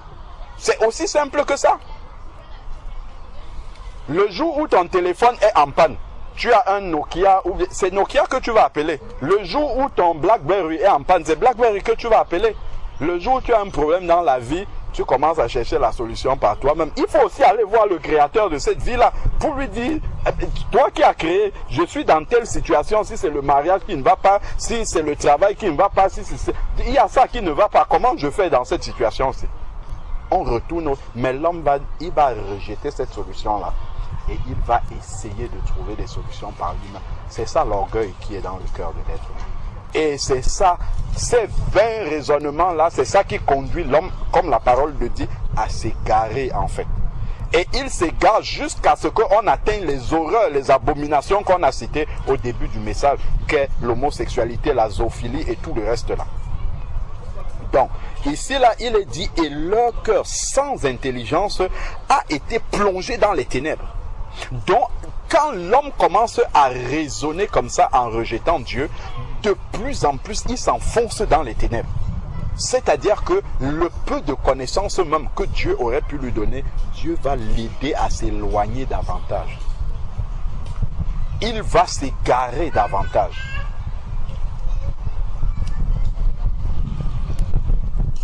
Donc ensuite, ici là, leur cœur sans intelligence a été plongé dans les ténèbres, dans le noir, se vantant d'être sage. Voilà, les hommes veulent tout expliquer. Ah, il y a ceci, il y a cela, on maîtrise ceci, on maîtrise cela. Après, quand Dieu commence à les surprendre, eux-mêmes, ils ne savent, ils commencent à taper la bouche, ils ne savent plus quoi dire. Quand on a prévu la pluie toute la semaine et qu'il fait chaud toute la semaine, ils commencent à taper la bouche, ils ne savent plus ce qu'ils vont dire. On a prévu que là, ça va être chaud, on voit les inondations, ainsi de suite. Ils ne savent plus quoi dire. Au lieu de dire, on s'est trompé, on va se retourner maintenant vers celui qui lui dit la vérité par rapport à ces choses-là. L'homme va toujours essayer de raisonner, de trouver des raisons, ainsi de suite. C'est ça, hein? Raisonner. Il trouve des raisons qui n'existent pas. Donc ensuite, maintenant, verset 22, se vantant d'être sages, ils sont devenus comment? Fous. L'homosexualité, on appelle ça le progrès. L'émancipation de la femme, on appelle ça le progrès. Alors qu'ils sont en train de régresser tellement. On regarde les pays où on a donné la place de la femme, la place de l'homme, chacun a sa place, bien organisé. On dit que ce sont des pays aérés. C'est-à-dire que et celui qui dit ça, il est sûr que lui, il est sage, en fait. Et Dieu dit qu'il est fou. C'est la folie, en fait. Ce qui paraît sage aux hommes est folie pour Dieu. Et ce qui est folie, justement, ce qui est sage pour Dieu, c'est folie pour les hommes. La croix, la prédication de la croix est une folie pour les hommes. Il rajoute qui périssent. C'est une folie pour ceux qui périssent. Donc, ils sont devenus fous. Donc, tous les chefs d'État qui s'associent là, on voit un pays qui n'a pas encore légalisé l'homosexualité. On dit que ceux-ci sont arriérés. C'est eux qui sont dans la vérité. Ceux qui ont accepté ça, ce sont des fous qui sont assis là, en fait. Mais les êtres humains, on les adule tellement, on dit waouh! Les présidents de la République, ils sont tellement sages. Regardez les décisions qu'ils prennent. Des décisions de fous. Selon la parole de Dieu, ce sont des décisions de fous, en fait. On devait dire, mais quelle folie, ils sont tellement fous. Mais comment des gens peuvent être comme ça? Les gens, waouh, quelle sagesse, quelle intelligence. Alors qu'ils sont en train de regresser pire que les animaux même. Pire que les animaux. Même les animaux sont mieux, sont plus sages en fait que les hommes qui gouvernent là maintenant. Pas seulement ceux qui gouvernent, même ceux qui sont administrés, puisqu'ils sont contents de faire toutes ces abominations-là, quand on leur donne justement le droit de le faire. Donc, ils ont remplacé, quand tu ne reconnais pas Dieu comme étant Dieu, le Créateur, forcément, tu vas le remplacer par autre chose. Parce que Dieu a créé le cœur de l'être humain avec un vide. Il y a un vide dans le cœur de l'être humain que nous tous, c'est Dieu qui nous a créés. Et Dieu nous a créés avec un vide en nous. Le vide là ne peut être comblé que par Dieu, c'est tout. Tu mets autre chose là-bas, le vide va toujours se ressentir. Mais l'homme essaye de combler ça avec plein de choses. Il pense que ça va se remplir. Plus il met, il y a toujours le vide. Il met, il essaye. Jamais il est heureux. Jamais. Il est heureux. Jamais il n'atteint le stade où il dit je suis satisfait, c'est bon maintenant, je suis heureux. Non, il va toujours courir après ce bonheur tant attendu. C'est parce qu'il a rejeté Dieu. Le vide là, il essaye de le combler, mais il n'y arrive pas. Donc, ils ont remplacé la gloire de Dieu, du Dieu incorruptible, par des images représentant l'homme corruptible. Voilà maintenant les choses qui commencent. Quand tu regardes le soleil, tu regardes la lune se succéder, tu comprends que ça ne peut pas être par hasard. Il y a quelqu'un qui l'a créé. Comme tu ne le vois pas, au lieu de demander, mais comme je ne te vois pas, manifeste-toi à moi, dans ses raisonnements, il va commencer à représenter celui-là. Il va prendre un morceau de bois, il va dire, ça c'est Dieu ici, là, et il va se prosterner devant. Parce qu'il veut voir celui qui a créé ces choses-là. Il veut le voir. Comme il ne le voit pas, il va le remplacer par un objet. C'est là que l'idolâtrie commence. Voilà comment l'idolâtrie commence. Parce que l'homme veut voir celui qui a créé ça. Alors que Dieu a choisi de ne pas se manifester par nos sens. Ce n'est pas par l'essence qu'il va se révéler à nous. Pas du tout. Donc, il veut voir le Créateur. Voilà comment il a remplacé le Dieu incorruptible par des images représentant l'homme corruptible. Quand vous voyez la statue de Marie qu'on adore, c'est un être humain en fait qu'on a représenté. Quand vous voyez la statue de Bouddha qu'on adore, c'est un être humain qu'on a, c'est toujours un être qu'on va prendre pour mettre là, pour l'adorer, alors que c'est l'homme corruptible, l'homme imparfait qui est là. Voilà l'idolâtrie. Des oiseaux. Tantôt, ce sont des images d'animaux qu'on va prendre là, on va faire une vache et puis on va dire, bon, il faut adorer ça, comme certaines religions en Inde. Il faut adorer ça, c'est ça le Dieu. Des oiseaux, des quadrupèdes, des reptiles. Voilà comment les hommes commencent à s'égarer parce que dans leur cœur, ils ont rejeté Dieu. Voilà comment l'égarement commence. Il commence dans l'idolâtrie et après les graves péchés vont venir par la suite. C'est pourquoi, à cause de ce qu'on a vu là, on est parti tout à fait doucement. Les injustices entre les hommes, et ainsi de suite, ça les conduit maintenant. Dieu se révèle, ils disent non, il y a autre chose, ce n'est pas un Dieu, un être suprême qui a créé ça, c'est plutôt autre chose. Ils se sont lancés dans les raisonnements, ils ont rejeté Dieu, ils ne l'ont pas glorifié, ils se lèvent le matin, il a toutes les grâces, il a sa femme qui est là, il a les enfants, il a le travail, il a ceci, ou il a la santé, il ne dit pas merci, il pense qu'il mérite tout ça. Tout ça en fait s'est accumulé et ça fait en sorte que n'oublions pas que dès le début, le Seigneur a dit la colère de Dieu vient contre toute impiété. Donc, ils ont amassé des charbons de colère sur eux. Ayant amassé maintenant des charbons de colère sur eux, qu'est-ce qui va s'en suivre? C'est pourquoi Dieu les a livrés. Dieu va les livrer maintenant au penchant de leur cœur, de leur mauvais cœur.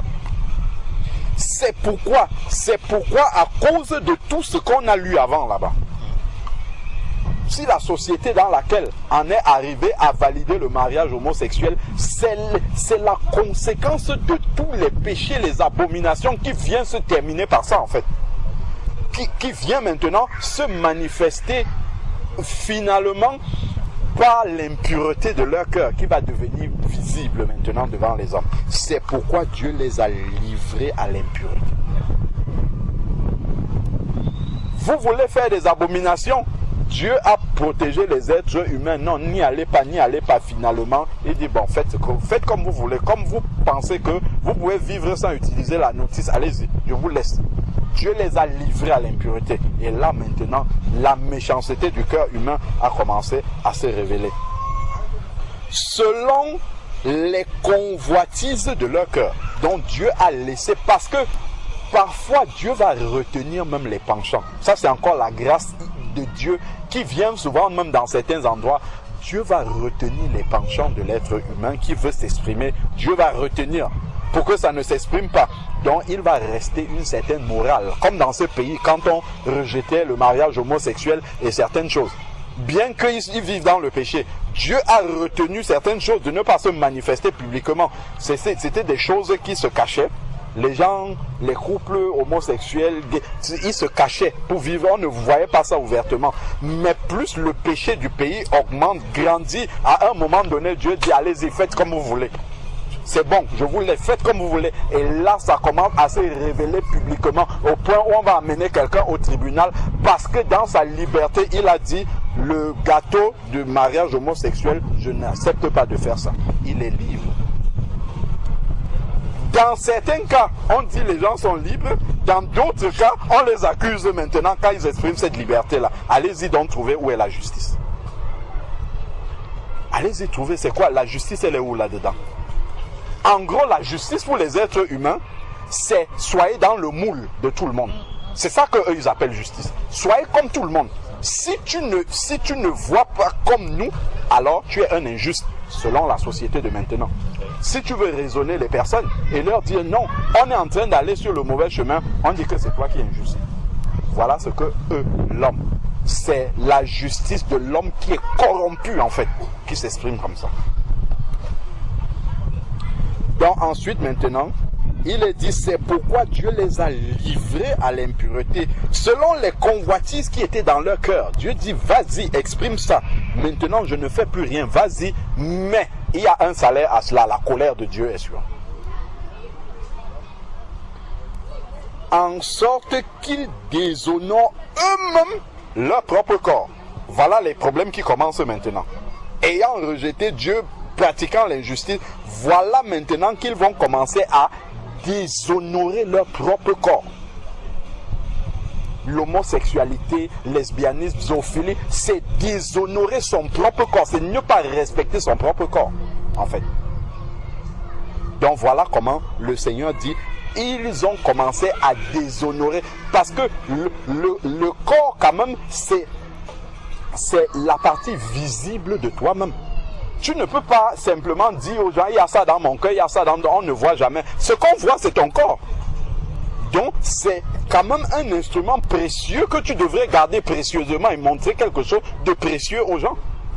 Mais ils commencent à déshonorer leur propre corps. Ce sont les convoitises de leur cœur que Dieu a laissé exprimer. Puisque tu m'as rejeté, c'est ça que tu veux. Vas-y maintenant. Donc, ils ont en sorte qu'ils déshonorent eux-mêmes. Ce n'est pas quelqu'un qui est venu les pousser à faire ça. C'est eux-mêmes qui ont commencé à déshonorer leur propre corps. Simplement parce qu'ils ont dit au Créateur, nous on ne veut pas de toi, on veut vivre librement, comme eux ils appellent ça la liberté. Mais quand tu parles de Dieu, on te prive de cette liberté-là. Mais bon, donc ensuite, ils ont dit, nous on ne veut pas de toi, on est grand, on va se débrouiller tout seul. Et maintenant, se débrouiller tout seul, c'est commencer à déshonorer son propre corps. Eux qui ont remplacé la vérité de Dieu par le mensonge. La nature qu'on a vue, c'est la vérité de Dieu. Dieu prêche de manière naturelle. Ils ont créé un mensonge. La sœur disait tout à l'heure le Big Bang et tout ça. Dieu nous explique qu'il y a un homme et une femme qui ont été créés clairement dès le début. On nous dit le Big Bang est arrivé, il y a l'évolution, il y a ainsi de suite. Sauf que maintenant, ça n'évolue plus. Ils vont dire ça dure des milliards d'années. Gloire à Dieu. Que l'homme continue à s'égarer comme ça. Donc ensuite, maintenant, eux qui ont remplacé la vérité de Dieu par le mensonge et qui ont adoré et servi la créature au lieu du Créateur. Combien de fois les êtres humains essayent de mettre leur confiance dans les hommes? Les hommes politiques. On va aller voter pour un tel. Les gens sont allés voter Emmanuel Macron, ça va changer. Aujourd'hui, ils sont dans la rue, les mêmes qui l'ont voté. Quand je vois les gens dans la rue, je dis, mais c'est vous qui l'avez voté. Je vois Donald Trump, les gens se fâchent. Ils disent, mais qui l'a voté? Ce sont les gens qui sont sortis de la lune pour venir le voter. C'est vous qui l'avez voté. Mais restez assumés jusqu'au bout. Dieu est simplement en train de montrer à l'être humain que ce n'est pas dans un homme qu'il faut mettre sa confiance. Pas du tout. L'homme est limité, il fait ce qu'il peut. Il fait ce qu'il peut. C'est vous-même qui l'avez voté. Pourquoi vous allez maintenant demain dans la rue pour commencer à contester le programme que vous-même vous avez voté? Est-ce qu'un homme politique, se fait élire sans programme? Pas du tout. L'homme politique vous montre son programme. C'est comme je me souviens, j'avais pris pendant les élections présidentielles, les derniers où François Hollande a été élu. Il avait écrit dans son programme validation du mariage gay. Il avait écrit, c'était clair. Quand j'ai lu ça dans le programme, j'ai dit, ah, celui que j'aurais même peut-être, si je me rendais aux urnes, j'aurais même pu peut-être prendre son bulletin. Je ne vais même pas du tout aller aux urnes, donc je ne me suis même pas inscrit du tout. Je dis, je laisse ceux qui veulent participer à ça participer, mais moi, c'était écrit. Et après, maintenant, quand il vient valider ça, on dit que les chrétiens sont allés marcher, alors que beaucoup de chrétiens sont allés le voter. Répentez-vous. Il n'a pas menti, il avait écrit ça. C'était écrit, il avait dit. Donc, quand tu es allé accorder ton suffrage à une telle personne qui t'a dit ce qu'il va faire, tu participes à ça. Tu participes à ce qu'il va faire. Tu as donné ta caution à ce qu'il, tout le programme qu'il va mettre en place là, tu as validé ça en fait. Devant le Seigneur, tu as validé ça. Donc si un chrétien veut aller voter, il faut qu'il se mette à genoux devant le Seigneur. Il demande au Seigneur, est-ce que je dois le faire? Si je dois le faire, qui est-ce que je dois voter? Ça se trouve, le Seigneur va te dire, vote Marine Le Pen. Parce qu'il veut envoyer un jugement sur ce pays. Oui, tu auras participé au jugement de Dieu. Il peut te répondre comme ça. Ce n'est pas par la sagesse humaine quand les gens vont... Ah, qui va diminuer les impôts là? Qui va supprimer la taxe d'habitation? Ça, c'est l'être humain qui va aller voter, qui va lire comme ça. Moi, dans un programme, je vais d'abord regarder quelles sont les lois qui sont contre Dieu. Ce n'est pas celui qui va supprimer l'impôt ou faire tout ceci. Qui te donne le salaire? C'est Dieu qui te donne le salaire. S'il ne reprend pas les impôts, il ne reprend pas les impôts, point à la ligne. Donc, ce n'est pas là-dessus qu'on va juger un candidat. Donc, tu vas aller devant le Seigneur, tu demandes au Seigneur, Seigneur, est-ce que je dois participer à ça? Si tu as une réponse, gloire à Dieu. C'est lequel maintenant que je dois voter? C'est lequel qui est ton candidat? Et puis Dieu te dira. Et là, tu vas assumer ce qu'il va faire. Si c'est une bénédiction que Dieu veut envoyer, gloire au Seigneur, tu auras participé à la bénédiction de Dieu. Si c'est un jugement que Dieu veut envoyer, gloire à Dieu. Dieu utilisait souvent son peuple Israël pour aller détruire les nations qui avaient péché contre Dieu. De la même manière aussi, Dieu a utilisé des nations pour venir aussi causer des destructions à Israël lorsqu'ils n'avaient pas obéi à Dieu. Donc Dieu peut nous utiliser aussi pour le jugement. Mais il ne faut pas que ce soit par ton propre raisonnement que tu aies choisi ce candidat-là. Parce que si ce n'est pas ton propre raisonnement, ce sont des raisonnements charnels que tu vas faire. Tu vas dire, ah, qui a dit qu'il va construire plus de HLM? Allez, hop, donc c'est bon. Qui a dit qu'il va augmenter le SMIC? Ah, ça c'est bon. Non, ça, un chrétien, c'est pas comme ça qu'on juge les candidats, pas du tout. Donc, voilà comment ils ont commencé à déshonorer leur propre corps. Ils ont remplacé la vérité de Dieu par le mensonge et ils ont servi, on était en train de dire, la créature et non le créateur. Allez mettre son espérance, maudit soit l'homme, nous dit Jérémie 17, verset 5. Maudit l'homme qui se confie en l'homme qui prend appui pour la chair et qui abandonne les voies de l'Éternel. Ce n'est pas sur la sécurité sociale qu'il faut compter pour la santé. Tu peux avoir la meilleure mutuelle du monde. Tu es à l'hôpital, tu meurs avec toute ta mutuelle et tout ce que tu veux. Tu meurs devant les médecins, eux-mêmes te regardent comme ça avec leurs appareils. Ils te disent, on ne peut plus rien faire. Tu peux avoir toute la sécurité sociale. Ils disent, on est prêt à payer tout ce qu'il faut. Les médecins disent, non, on ne sait pas quoi. On a atteint nos limites, on ne sait plus quoi faire. Et ça nous ramène à la réalité en fait. Celui en qui tu dois mettre ton espérance. À ce moment-là, qui est-ce que tu vas invoquer? Quand les médecins ont dit, bon, tout ce qui nous reste, c'est de débrancher. La seule chose, c'est d'attendre de débrancher maintenant. Tu vas appeler qui à ce moment-là? C'est là où tu vois les limites. Celui qui est en Afrique là-bas se dit, ah, en Europe, ils ont le meilleur système de santé. Si je suis là-bas, je vais vivre ainsi de suite. Gloire à Dieu. C'est bien le système de santé, mais ce n'est pas ça qui donne la vie. Ça ne donne pas la vie. Si tu mets ta confiance dans les êtres humains, tu es passé à côté complètement. Tu mets ta confiance dans un système humain dont ils ont adoré la créature et non le créateur. Combien de fois nous faisons confiance à tous ces systèmes humains-là? Parfois, finalement, notre espérance repose sur ces choses-là. On se dit que c'est ça qui fait notre équilibre. C'est la sécurité. Si on dit qu'on va arrêter les droits de sécurité sociale, peut-être les premiers sur la route, ça va être les chrétiens. Alors qu'ils doivent glorifier le Seigneur et dire, ah, Dieu nous a donné une occasion de mettre maintenant en pratique la foi. On va prier maintenant avec foi pour être guéri. Parce qu'on sait que pour se soigner désormais, on n'aura plus les moyens de le faire. Mais on va encore dire, oh, ben voilà maintenant, le diable a enlevé la sécurité sociale. Donc, eux, ils ont mis leur confiance dans la créature et non le créateur. Il ne doit pas en être de même pour nous. Parce que nous aussi, on peut être des personnes ambivalentes comme ça. On croit en Dieu, on glorifie Dieu, mais à côté, notre véritable confiance repose sur l'être. Repose sur le système des hommes. Dès que le système des hommes est enlevé, on perd pied. On ne sait plus vers qui regarder. Parce que justement, notre rocher n'était pas le Seigneur. Papa. Donc ensuite, ici, qui est béni éternellement. Verset 26. C'est pourquoi Dieu les a livrés à des passions déshonorantes. On voit vraiment que tout ce que nous voyons là, les zoophilie, homosexualité, tout, en fait, ce sont des jugements du Seigneur qui arrivent. Et tout ça, c'est parti du rejet du Seigneur. C'est pourquoi Dieu les a livrés. Il a dit, allez-y, comme vous voulez faire là. C'est pourquoi Dieu les a livrés à des passions déshonorantes.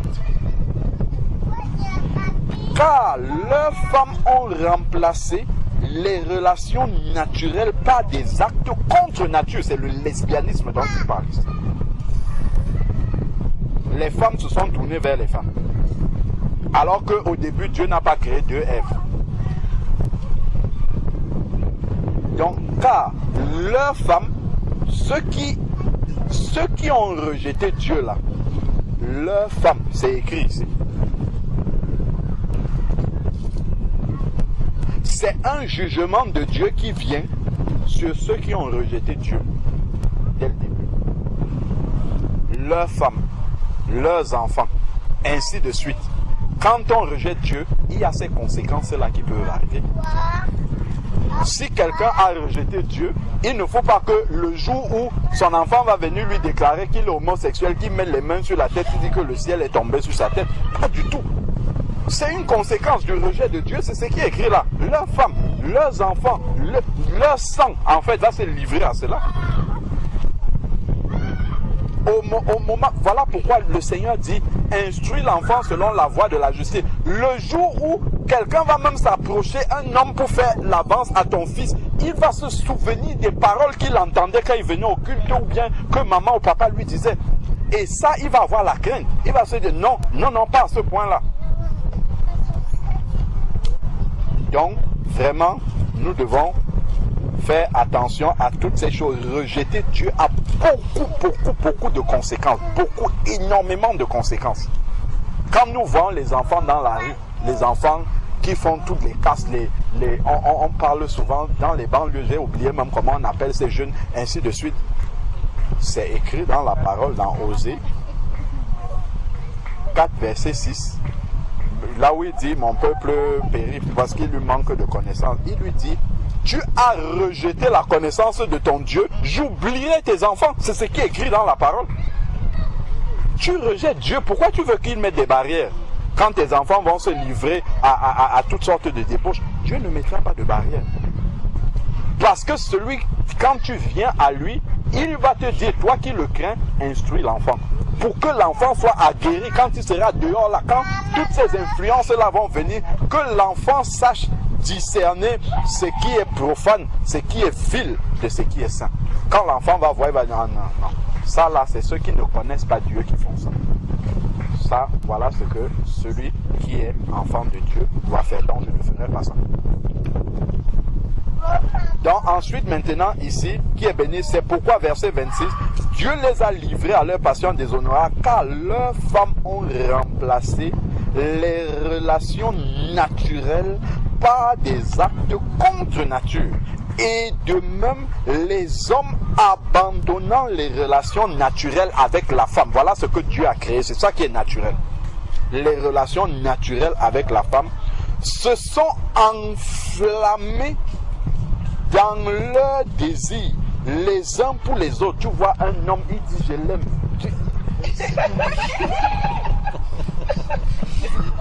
Quand tu vois à la télé, le pauvre policier qui allait, on l'a fusillé, on dit voilà c'est sa femme ou son mari, je mets les mains sur les têtes. Les gens parlent de c'est comme si c'était une relation naturelle. On dit qu'est devenu son fiancé, le veuvage et tout. Je dis c'est pas vrai ça. Mais ils sont déréglés maintenant. Il n'y a plus aucune conscience. On parle de son conjoint comme ils appellent, ils disent qu'ils sont mariés. On parle de lui comme l'épouse de quelqu'un qui est décédé. Je dis mais c'est pas possible. Ils ont perdu la tête complètement. Les journaux sont là, il y a tout un respect. On dit voilà l'épouse de celui qui est. J'ai dit, quand ça passait, il y a eu des funérailles nationales. Après, ils ont dit, je ne sais pas quelle expression ils ont utilisée pour parler du conjoint qui est resté. Et Raphaëla, elle me pose la question, elle dit, mais papa, ils disent que c'est sa femme.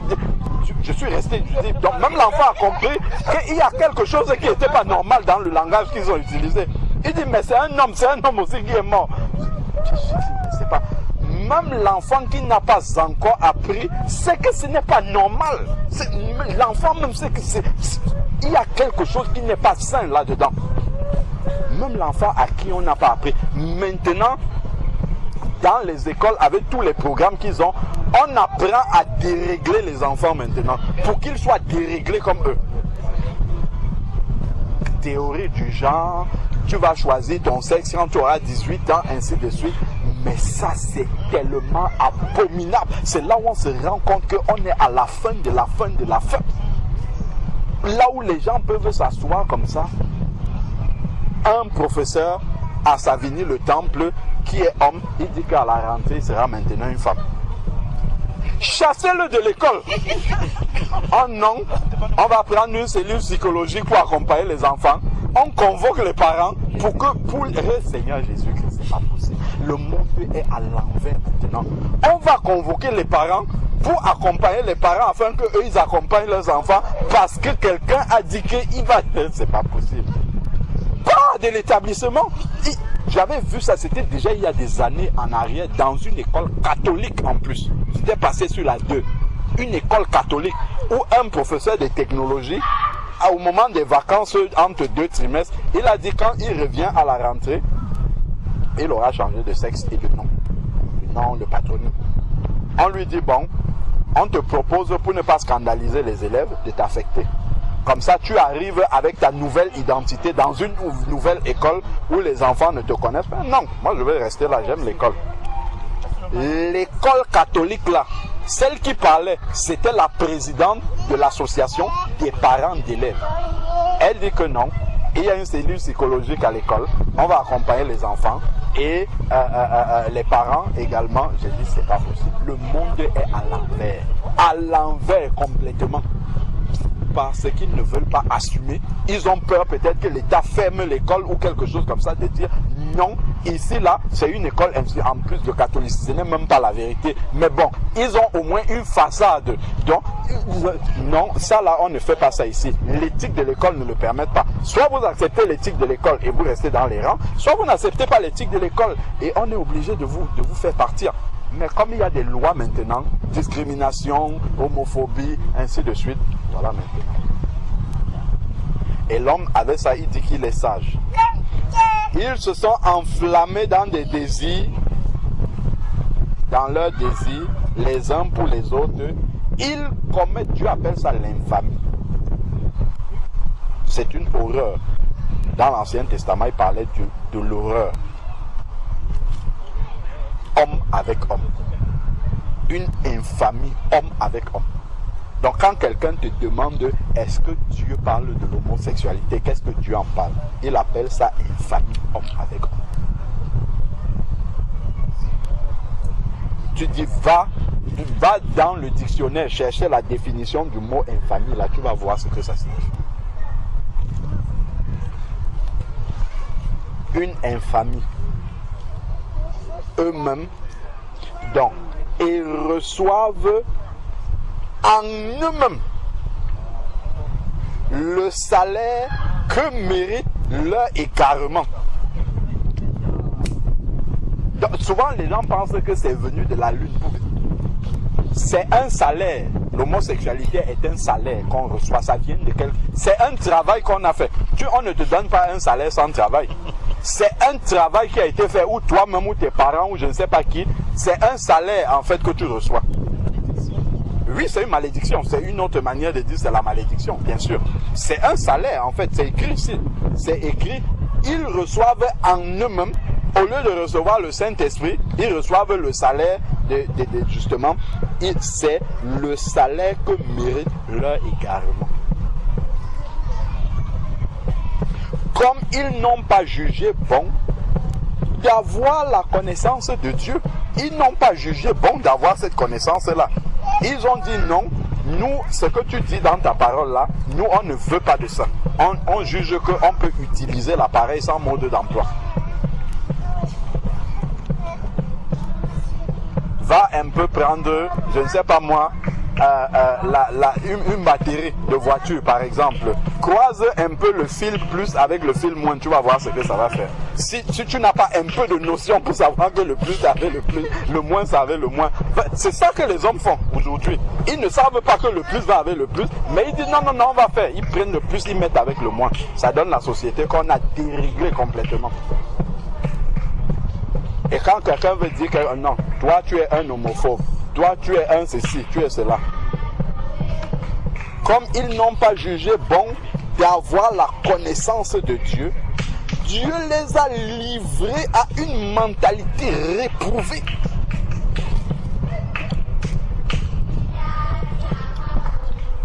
Dieu les a livrés à cette mentalité réprouvée.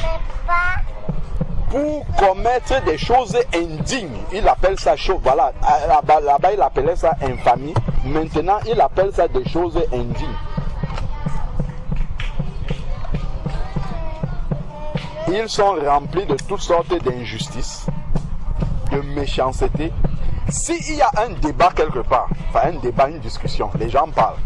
Homosexualité, oh bon voilà, il faut les accepter, ainsi de suite. Toi tu interviens, tu dis c'est une abomination. Ça c'est vraiment une malédiction, c'est une maladie. On ne doit pas accepter ça. Qu'est-ce qu'on va dire? Tu es méchant, tu es intolérant, tu es ceci. Dieu, il appelle ceux qui soutiennent ça. Il dit qu'ils ont manifesté leur méchanceté. C'est celui qui soutient ça qui est méchant. Pourquoi? Parce qu'il l'aide, il est en train d'accompagner l'autre à aller tranquillement en enfer. Il est en train de l'accompagner à désobéir à Dieu. C'est lui qui est méchant en fait. Sauf que le méchant pour les hommes, en fait c'est lui qui est gentil. Ah là là. Vraiment, l'homme est complètement à l'envers, sans Dieu. Toute espèce d'injustice, de méchanceté, de cupidité, de perfidie, plein d'envie, de meurtre, de discorde, de fraude, de vice, rapporteur, médisant, impie, emporté, orgueilleux, fanfare. Ça, c'est la description de la société actuelle. Hein. Ouais. Ça, c'est le cumul, en fait, la totalité. Donc, l'homosexualité, c'est un parmi... Ça a ramené tout ça. En fait, c'est le rejet de Dieu qui conduit à tout ce que nous lisons là. Fanfaron ingénieux au mal. On parlait du monsieur, le monsieur qui bloque son parking là. Ça, c'est de l'ingéniosité pour faire le mal, en fait. Il réfléchit, il se dit comment est-ce que je vais arriver à faire mal à mon prochain. Ingénieux au mal. Les enfants, forcément, vont devenir rebelles aux parents. C'est la conséquence. Sans intelligence, sans loyauté, sans affection, sans indulgence. Indulgence, c'est la patience vis-à-vis de ton prochain. Dès que ton prochain a mal agi un peu, ou bien veut avoir l'intention de mal agir, allez, hop, tu l'as déjà insulté, tu l'as déjà... Sans indulgence, sans pitié. Sans pitié. Tu vois comment en Afrique là-bas, tu as ta personne à l'hôpital, la personne décède devant toi comme ça. Les médecins disent s'il n'y a pas d'argent, on ne fait rien. Ils sont là, tranquilles. La personne meurt comme ça sous leurs yeux, ils ne font rien du tout. Ils ont le matériel pour... Je me souviens, ce ne sont pas des choses qu'on m'a racontées. Le 24 décembre 2015, ma maman avait besoin de 2 poches de sang. On a dit à mon frère, il était prêt à donner plus d'argent qu'il ne fallait même pour acheter les 2 poches de sang. Comme pour renouveler le sang, dans la banque de sang, il faudrait que tu ramènes 2 donneurs de qui on va prélever le sang, 2 pour une poche de sang. Comme ça, au moins, si l'un, on ne peut pas utiliser le sang de l'un, on va prendre pour l'autre. Donc, il faut ramener 2 donneurs et ensuite tu achètes la poche de sang. Donc, un 24 décembre, si les gens, toute la ville n'est pas déjà dans leur... Il fallait trouver 2 donneurs ce jour-là. C'est à 22 h. que les médecins disent qu'il lui faut du sang. Avant minuit, il fallait que les 2 poches de sang soient là. À la banque de sang, ils ont du sang. On dit à mon frère qu'il faut que tu amènes les 2 donneurs. Le 24 décembre. On est là en train de fouiller dans les répertoires. Qui est-ce qu'on va trouver pour aller donner du sang? Ils ont du sang. Pourquoi vous ne transfusez pas la personne et après, on va ramener les 2 donneurs? C'est ce qu'ils ne l'ont pas fait du tout. Par la grâce de Dieu, il y a 2 frères que j'avais contactés pour aller prier pour la maman dans la journée. Ce sont les 2 mêmes là que j'ai rappelé. J'ai dit à mon frère, va les chercher.